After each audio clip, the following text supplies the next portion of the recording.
Fala pessoal, bora falar sobre transitions. No caso aqui, eu tenho uma lista de to-dos, tá? Aquele clássico, aquela lista de afazeres, lista de to-dos, tá? Eu tenho uma lista de to-dos aqui, duas listas derivadas com os elementos que já foram feitos ou que não foram feitos, né? Que tem o done como false ou true. E aqui embaixo eu tenho essas duas listas, tá? Sendo iteradas aqui. E tudo funciona, bonito, zero problema, tá? Só que o Svelte te dá algumas maneiras super, mega, hiper facilitadas de você colocar transições visuais para quando elementos entram ou saem de partes do DOM, tá? E é muito interessante falar sobre isso porque é o tipo de coisa que a gente não faz muito porque é chato e é trabalhoso de fazer, mas com o Svelte é super fácil porque você não precisa instalar a biblioteca, nada, tá? Simplesmente importa e usa. Como que a gente faz isso? Digamos que a gente queira fazer com que tenha um fade-in na hora que um item entra nessa lista de done ou de tubedone, tá? Como que a gente faria isso? Bom, import fade from Svelte transition. Beleza? Importei a transição de fade do módulo de transitions do Svelte e é tão simples quanto in fade. E claro que eu tenho que colocar nas duas listas, né? E pronto, agora eu já tenho um fade bonito sendo executado entre os itens, tá? Da mesma forma que eu tenho in, quando, né, o in aqui significa que quando o elemento estiver entrando nessa lista, ele vai executar esse fade. A gente também tem o out, tá? E aqui a gente poderia, por exemplo, fazer até uma outra transição na saída. Por exemplo, eu posso usar scale, tá? Bom, eu vou copiar e colar aqui só para a gente ter o mesmo efeito. Mas tá vendo que ele sai dando uma apagada, uma achatadinha na tela e ele vem, na hora que ele vem, ele faz um fade in, beleza? Se eu quero a mesma animação para os dois, digamos que eu quero fade para os dois, eu faço transition fade. E, de novo, só isso, tá? Só isso. Não tem segredo nenhum. Esse básico já resolve muita coisa, tá? Mas, digamos que você queira só ter um in fade, tá? Mas você quer que esse fade seja lento quando ele vá para a lista de done, tá? Já estou inventando cenários aqui. A gente pode passar parâmetros para essas transições. Claro que você vai ter que ver na documentação do Svelte o que cada transição aceita de parâmetro. Mas no caso aqui eu sei que o fade tem um parâmetro de duration. Tá? Então eu abri as primeiras chaves aqui é para demarcar que eu estou colocando JavaScript aqui dentro, e a segunda é porque é um objeto, tá? É um objeto com uma chave duration, e eu vou passar aqui, sei lá, 5.000 milissegundos, 5 segundos, tá?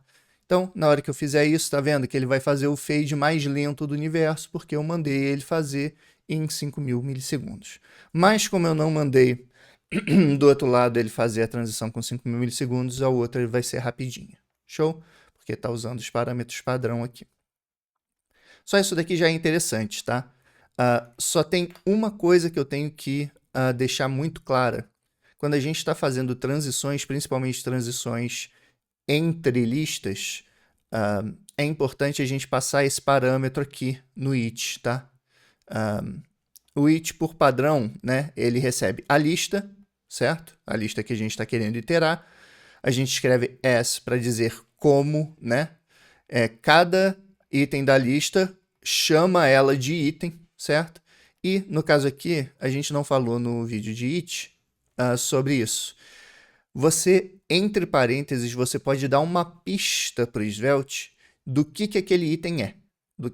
Qual é o identificador daquele item, qual é a chave, tá? Eles chamam de key, qual é a chave desse objeto, o que identifica esse objeto. Por quê? Se a gente tirar a chave, o Svelte vai tentar fazer o melhor que ele pode para saber que item é esse que está indo e entrando entre as duas listas.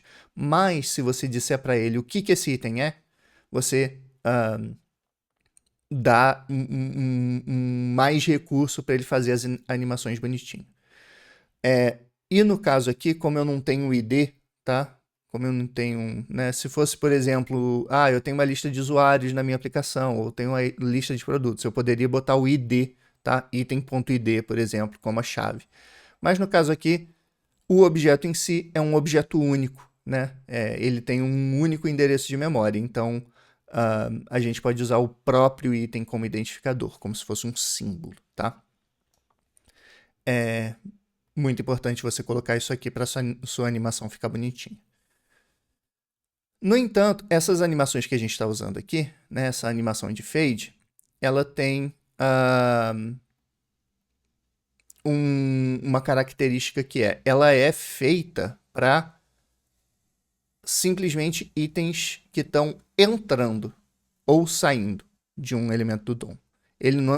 Essa é uma transição que não foi feita para você passar itens de um lugar para o outro, tá? Quando você tem duas listas e você quer fazer uma transição entre as duas listas, não só uma transição de saiu um item e entrou na outra, você pode usar o crossfade, tá? E o crossfade funciona um pouquinho diferente dos outros, porque o crossfade ele toma as rédeas da animação entre duas listas, tá? Então, no caso aqui, para isso a gente tem que instanciar o crossfade, tá? E ele retorna duas funções. Ele retorna send e retorna receive, tá? Esses nomes aqui meio que você pode dar o nome que você quiser, porque são dois itens daqui, mas em geral é send e receive. Send significa enviar em inglês, né? Então é a função que vai ser executada quando você está tirando um item de uma lista, mandando para outra. E o receive é a função de quando essa lista está recebendo um item, né?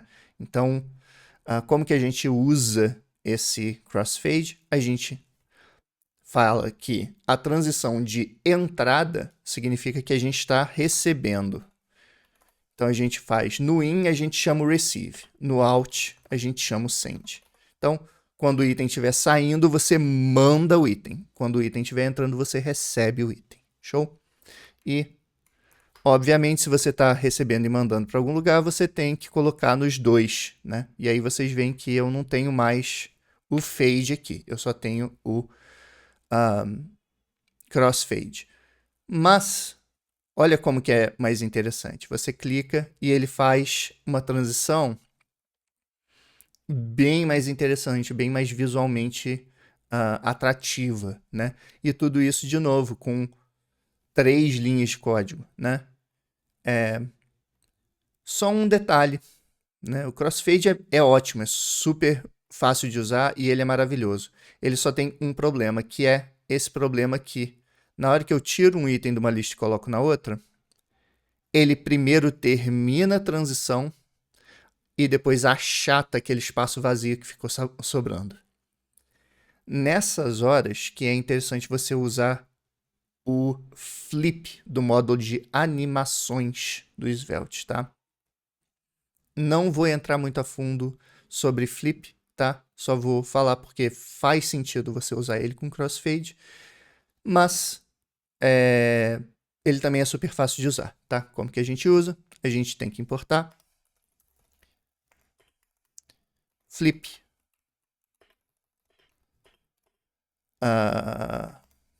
from Svelte Animate, tá? E a gente vai dizer para esses itens que a animação é flip, tá? De novo, não precisa saber muito bem o que está acontecendo ou como isso está sendo feito. E eu vou, enfim, fazer um vídeo sobre o módulo de animação também. Mas o que importa é que vocês vão ver o resultado dessa diferença agora. Na hora que eu clico aqui, tá vendo? Que ele não espera a animação terminar para diminuir aquele espaço final. Ele já faz a transição ocorrer da maneira que deve. Então, de novo, super fácil, importa, taca na tag. Se você está usando crossfade, faz sentido usar o flip junto. E muito simples de usar, certo? E o retorno visual é muito interessante. A última coisa que eu quero falar é sobre um detalhe, bem detalhe, tá? Que é o seguinte. O crossfade, como a gente está vendo aqui, ele meio que domina essa parte de transição de entrada e saída de um objeto na lista. Mas ele toma esse espaço aqui pensando que, beleza, um item vai estar sendo recebido enquanto o mesmo item vai estar sendo enviado, certo?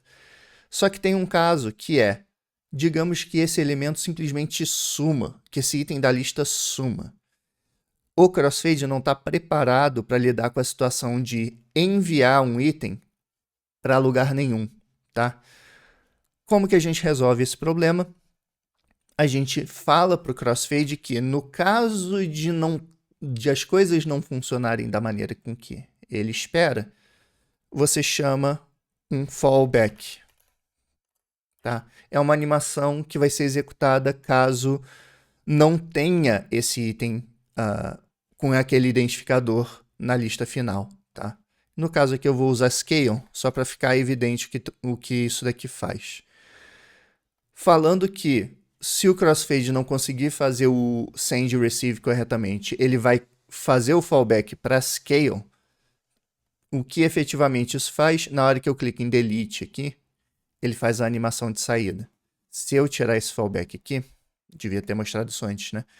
Se eu tirar o fallback aqui, ele simplesmente plec, some, tá vendo? Mas se eu coloco o fallback aqui de novo, ele faz uma transição bonitinha. Beleza? Então, isso é praticamente tudo que você precisa saber sobre transições em Svelte. Tudo isso é feito via CSS, tá? Todas essas transições são transições de CSS, então você não precisa se preocupar com a performance disso. E tudo simplesmente importar e usar e customizar do jeito que você quiser. Beleza? Como sempre, dúvidas e sugestões nos comentários.